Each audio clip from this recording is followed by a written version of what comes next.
форум команды Абхазии объединил нас здесь для важного диалога. Диалога о настоящем и будущем нашей страны. Ведь молодые люди, ставшие победителями конкурса, это наше настоящее. И 46 человек из них уже являются действующими государственными служащими, руководителями ответственных направлений и проектов, а более 10 получили новые назначения или повышение по службе в течение последних 6 месяцев. Но они также и наше будущее, потому что каждый участник команды Абхазия – это энергичный, трудолюбивый, целеустремленный и высокомотивированный на успех и положительные изменения человек.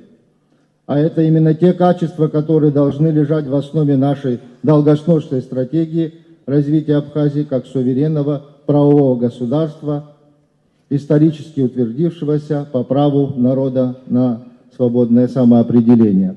Разумеется, никакая творческая и креативная работа невозможна без правильно поставленных целей и создания надлежащих условий для реализации управленческих решений.